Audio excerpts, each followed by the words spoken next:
This week was one of the boring weeks between patches where literally nothing happened. Well, almost. First story was an article put on the main website titled History of Naval Battles Part 1. I read through the article.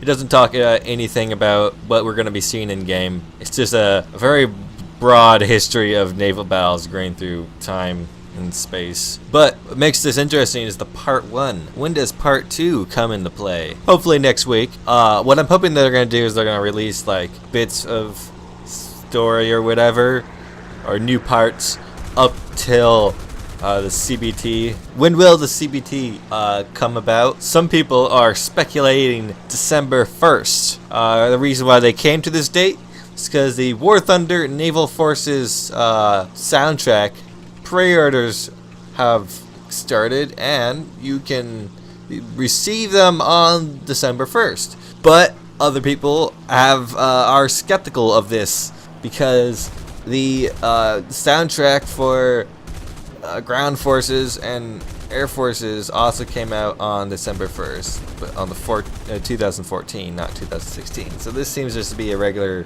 date for albums or soundtracks to be released. But if we look a little bit further, the first track on this album is called Destroyer's Attack, which some believe to be a confirmation that we will at least get destroyers in some shape or form. It's possible. I don't know. We'll have to wait and see, because a title of a song isn't much to go off of. Next up, we have the Shooting Range Q&A, and much better questions than last episodes. The first question was whether Japanese tanks will be released at the end of the year, like British tanks and so on and so forth.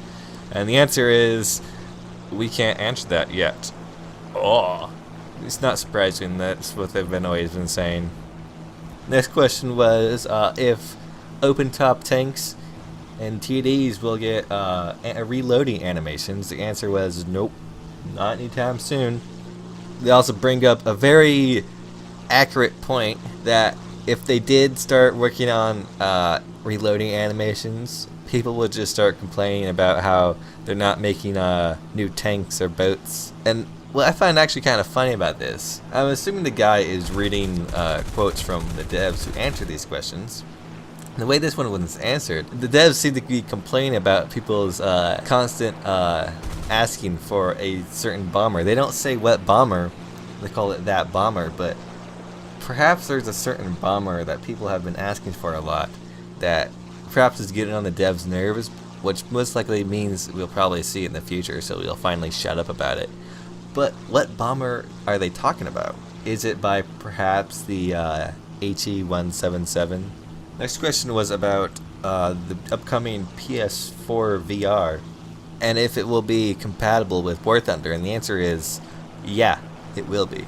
War Thunder has been rather dedicated to making sure VR is compatible with their games for some reason. They seem to completely ignore the sim community, but the sim community is the ones who will be using VR.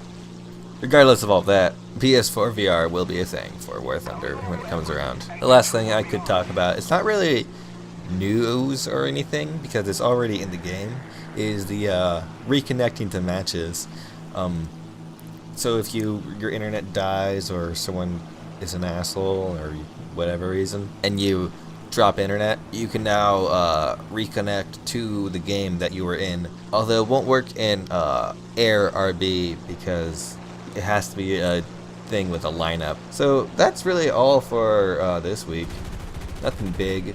Hopefully we'll get a continuation of that history of naval warfare. So thank you for watching. I do these every week, so if you want to see more, subscribe. If you have any comments or concerns, or if I missed anything throughout the week, hit me up in the comments. If you liked the video, hit the like button. And if you do not like the video, hit the dislike button. So thanks for watching. Have a good day. Or don't. It's up to you.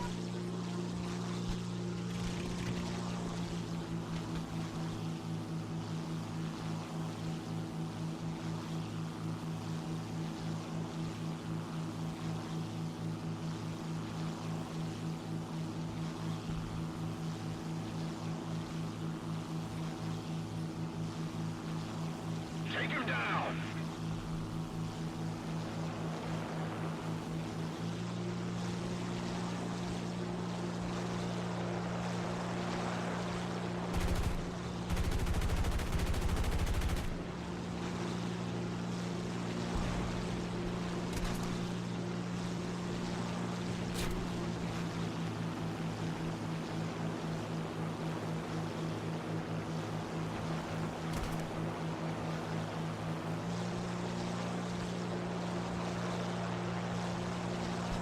Let's keep the pressure on.